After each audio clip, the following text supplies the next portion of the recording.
নান্দনিকতা, চাকচিক্য, beauty parlour, সুন্দর দেখতে চমৎকার, উপরে ফিটফাট, ভেতরে উপরে বিউটি পার্লারের এমন ভাবে রং লাগাইছে মনে হয় যেন আসমানের চাঁদের থেকেও দামি। এত সুন্দরী হয়ে গেল, স্বামী এখন চিনতে পারে না এটা আমার বউ নাকি এটা কোনো মূর্তি, চিনতেই পারে। খুব খুশি, কিন্তু বিয়ার পরে যখন বিউটি পার্লারের সাজগোজ দুইয়া ফেলাইলো, তাকায় দেখে মোটামুটি একটা বরকতের ফেতনি। চেহারার ভিতরে বরণ বরণ হয় না? হায়, আমি দেখতেছিলাম তো আসমানের তারকা, কি হইল আমার কপাল। এখন আবার সাইড কালেকশন শুরু হয়ে গেল। স্বামী যখন ডাইনে দৌড়ায়, ম্যাডাম কয় আমারও তো রাস্তা অভাব নেই, আমি আর একদিকে যাই।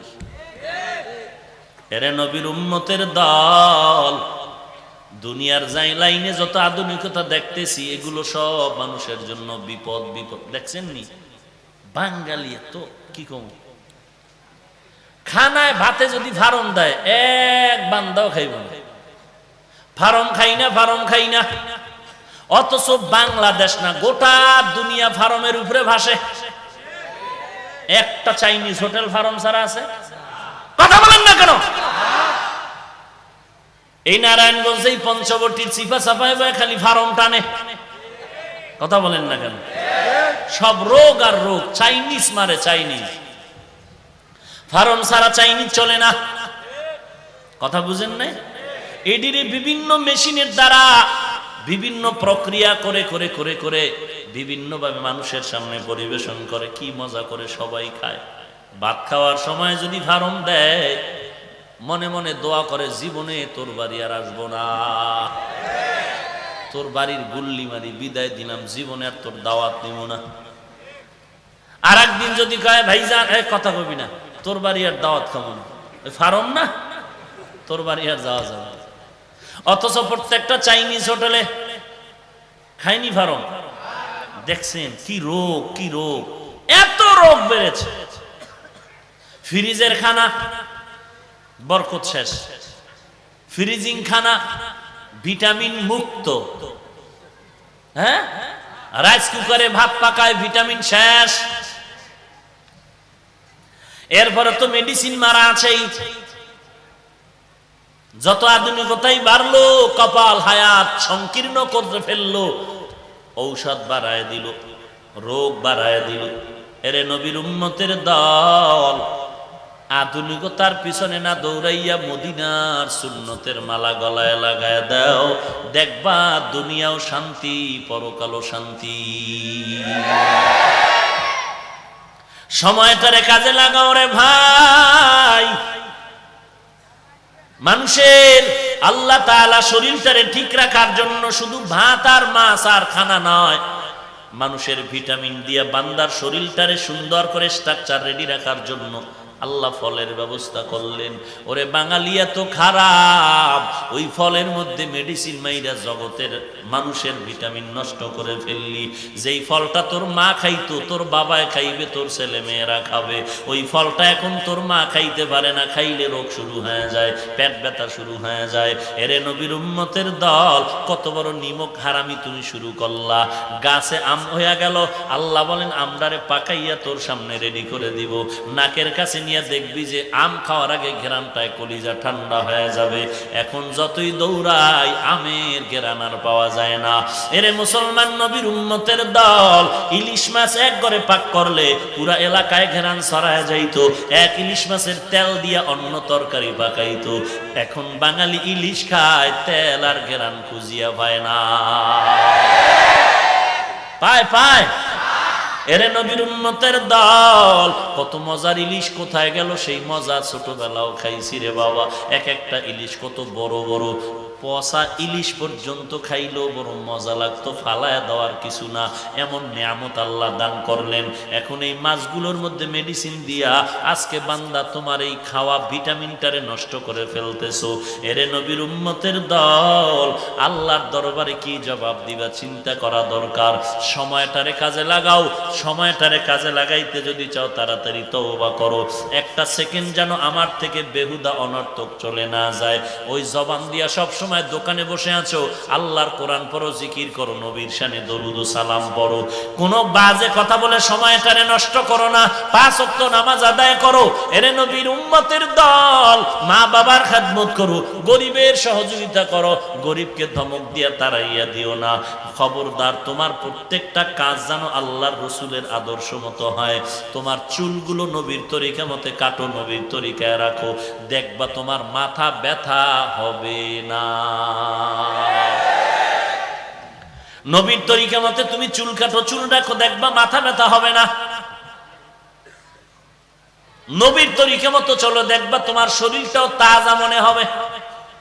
5 বেলা রুজু বানায় নামাজ পড়লে, মসজিদে ঢুকলে এত আরাম, গরমের মধ্যে এসির বাতাস। আর সারাটা দিন তুমি একবার ওযু করলা না, নামাজ পড়লা না, শরীরটা আনইজি মনে হয়, এত খারাপ লাগতেছে, দুর্বল মনে হচ্ছে। এরে নবীর উম্মত, আর চেহারার মধ্যে কোনো বরকত খুঁজিয়া পাওয়া যায় না। এরে নবীর উম্মতের দল, আজকে তোমরা নজর দিয়ে তাকায় দেখো এই ময়দানের মধ্যে কত আল্লাহর বান্দা বসা আছে।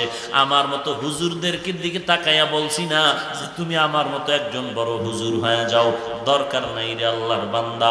তোমার মতো যুবক ইংরেজি পড়ুয়া দুনিয়ার লাইনে দেখো, স্কুলে পড়ে, কলেজে পড়ে, এক ওয়াক্ত নামাজ বাদ দেয় না, দাড়ি কাটে না।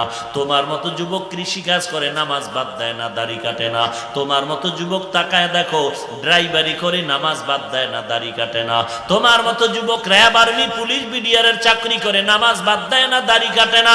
আছে না নাই? তোমার মতো যুবক তাকায় দেখো, নবীর তরিকা মতো চলে, চাকরি করে, ব্যবসাও করে, 1 টাকাও সুদ খায় না, অভাব নাই। তুমি কেন পারবা না রে বাবা? তোমার কপাল বুঝি খারাপ হয়ে যাইতেছে, আল্লাহ বুঝি বেজার। তুমি আজকে দাড়ি টুপি বাদ দিয়া হুজুরদের দিকে বাঁকা নজরে তাকায় কত আরামে আছো, আমার একটু হিসাব দাও। তুমিও 3 বেলা খাও, আমরা হুজুরেরাও 3 বেলা খাই, কিন্তু ব্যবধানটা কত জানো? তুমি খাও ভেজাল, আমরা খাই পিওর। তুমিও ঘুমাও, আমরাও ঘুমাই। তুমিও বাজার করো, আমরাও বাজার করি। তুমি বিবাহ করেছো, সন্তান আছে, আমরাও করেছি, সন্তান আছে। তুমি বিদেশ ঘুরো, আমরাও ঘুরি। তুমি সফর করো, আমরাও করি। বলো, সম্মানের চেয়ার আল্লাহ তাআলা এমন ভাবে দান করেছেন, তুমি এমপি মন্ত্রীর একজন পিএস হইয়াও এত সম্মান পাও না। এই নারায়ণগঞ্জের হুজুর এমপি সাহেবের কাছে যত সম্মান পায়। এরে নবীর উম্মতে সম্মান কে দিছেন? কেন দিছেন? বিড়ি টানার কারণে? একমাত্র নবীর সুন্নতের বরকত, আল্লাহর কোরআনের মুজিজা। এ যুবক, আমি বলি না তুই ব্যবসা ছেড়ে দে, চাকরি করো, কাজ করো, ড্রাইভারি করো, শ্রমিকের কাজ করো, স্কুলে পড়ো, কলেজে পড়ো, ভার্সিটিতে পড়ো, চাকরি করো, র্যাব, আর্মি, সরকারি বেসরকারি, কোনো বাধা নাই। তবে নবীর সুন্নাত অনুযায়ী চলো, আল্লাহর মোহাব্বত নিয়ে চলো, দেখবা দুনিয়ার লাইনটাও তোমার জন্য বড় দামি, আসান হয়ে যাবে, এবং আখিরাতের লাইনটাও তোমার জন্য আসান হয়ে যাবে। কামাই রুজিতে দেখবা বরকত বেড়ে যাবে। আল্লাহর মোহাব্বত নিয়ে চলো। যারা পারি নাই, এতদিন শয়তানের ধোকায় পড়ে নামাজ পড়তে পারি নাই, দাড়ি রাখতে পারি নাই, পর্দা করতে পারি নাই, হালাল খাইতে পারি নাই, আজকে এই মজলিসের মধ্যে তওবা করো। আল্লাহ, আজকে তওবা করতেছি, আর দাড়ি কাটবো না, নামাজ ছাড়বো না, বেপরদায় চলবো না, মা বাবার সাথে বেয়াদবি করবো না, আল্লাহওয়ালা আলেম ওলামাদের বিরোধিতা করবো না, 5 ওয়াক্ত নামাজ বা জামাত পড়বো, সহিভাবে কোরআন পড়বো, মা বাবার খেদমত করবো, দেশের বিরুদ্ধে, জাতির বিরুদ্ধে কোনো ষড়যন্ত্র করবো না, গলায় ছুরি আসবে মরে যাব, তারপর নবীর বিরুদ্ধে যাব না, ইসলামের বিপক্ষে যাব না। এমন তওবা করার যদি মুনাফিকি না থাকে, খাঁটি নিয়ত হয়, খাঁটি নিয়তে 2 হাত আমার আল্লাহর দরবারে দেখায় দাও। আয় আল্লাহ, সবার হাত আপনি কবুল করে নেন, 5 ওয়াক্ত নামাজি বানায় দেন। আয় আল্লাহ, গুনাহের প্রতি ঘৃণা জমায় দেন। আয় আল্লাহ, আমাদের তওবা কবুল করে নেন। তওবার উপরে মজবুত হয়ে চলার তৌফিক দান করেন, আমিন। আলহামদুলিল্লাহি রাব্বিল আলামিন, والصلاة والسلام على سيد الأنبياء والمرسلين وعلى آله وأصحابه أجمعين. يا أرحم الراحمين، يا أرحم الراحمين، يا أرحم الراحمين.